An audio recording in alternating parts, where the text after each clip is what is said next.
Good afternoon student. आज का हमारा टॉपिक है प्रेजेंट इंडेफिनिट टेंस। क्या है प्रेजेंट इंडेफिनिट टेंस? जिसको हिंदी में बोलते हैं वर्तमान अनिश्चित काल। क्या बोलते हैं? वर्तमान अनिश्चित काल। प्रेजेंट इंडेफिनिट टेंस को चार वाक्यों में बांटा गया है। कितने वाक्यों में? 4 वाक्यों में बांटा गया। पहला हमारा है अफर्मेटिव सेंटेंस। क्या है अफर्मेटिव सेंटेंस? जिसको बोलते हैं स्वीकारात्मक या साधारण वाक्य। क्या बोलते हैं? स्वीकारात्मक या साधारण वाक्य। क्लियर? सेकंड है हमारा निगेटिव सेंटेंस। क्या है?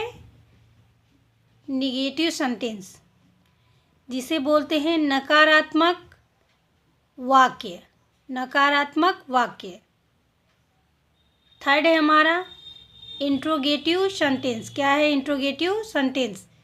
जिसे बोलते हैं प्रश्नवाचक वाक्य। क्या बोलते हैं? प्रश्नवाचक वाक्य। और चौथा हमारा क्या है? Interrogative negative sentence. क्या इंट्रोगेटिव निगेटिव सेंटेंस? जिसको बोलते हैं प्रश्नवाचक नकारात्मक वाक्य। क्या बोलते हैं? प्रश्नवाचक नकारात्मक वाक्य।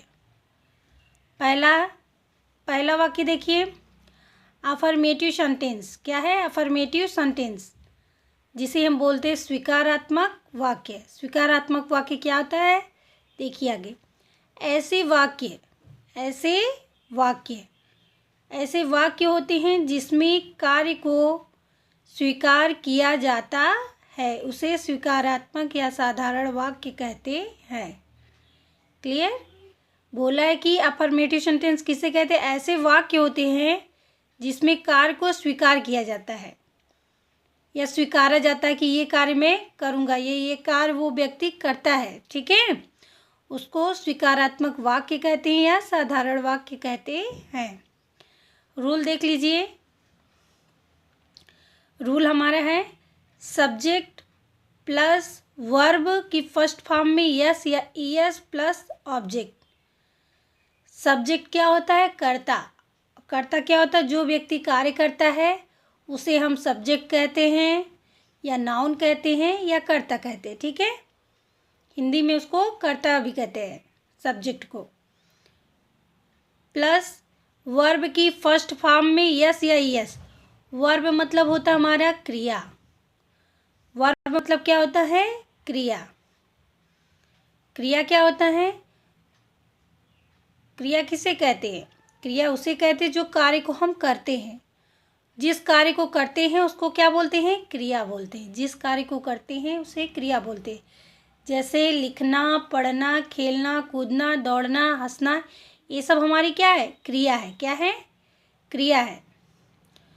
और यहाँ दिया ना वर्ब की फर्स्ट फॉर्म में यस या ईएस प्लस ऑब्जेक्ट। ऑब्जेक्ट क्या होता है हमारा? कर्म। ऑब्जेक्ट क्या होता है? कर्म। जो शेष बचता है सब्जेक्ट और वर्ब के बाद जो बचता है उसको क्या बोलते हैं हम? ऑब्जेक्ट बोलते हैं। क्लियर? एग्जाम्पल देख लीजिए। वह घर जाता है। क्या है? वह घर जाता है। ही मतलब क्या होता है? वह। अगर हमें ये कन्फ्यूजन हो कि सब्जेक्ट हम कैसे ढूंढेंगे तो क्या करेंगे, एक क्वेश्चन अपने आप से बना लो। वह घर जाता है, अगर हम ये बोले कौन घर जाता है तो क्या निकला? वह घर जाता है। तो जो वह निकला वो हमारे क्या हो गया? सब्जेक्ट हो गया। क्या हो गया? सब्जेक्ट हो गया। और जाना क्या हो गया हमारा? क्रिया। जाना क्या हो गया? क्रिया। क्रिया क्या होता है? जिसमें करना और होना पाया जाता है उसको क्रिया कहते हैं। ठीक है, तो ये जाने वाला कार्य हो रहा है तो ये हमारा क्या हो गया? क्रिया। फिर ऑब्जेक्ट क्या हो गया? जाना भी हो गया है, वह भी हो गया, और है क्या हो गया? जो शेष बचता है उसको हम ऑब्जेक्ट बोलते हैं। और घर बचा, ये हमारा क्या हो गया? ऑब्जेक्ट हो गया। क्या हो गया? ऑब्जेक्ट हो गया। क्लियर? ही गोज, वर्ब की फर्स्ट फॉर्म में यस या ईएस जोड़ते हैं। दिया है ना, ये एक वचन है। वह क्या है? एक वचन। एक वचन कर्ता के साथ यस या ईएस जोड़ते हैं। ठीक है, तो गोइज इसमें ES जोड़ दिए, टू हाउस। क्लियर? अगर ये पूरी टॉपिक आपको समझ में आई तो प्लीज़ मेरे चैनल को लाइक, सब्सक्राइब और फॉलो ज़रूर करिए।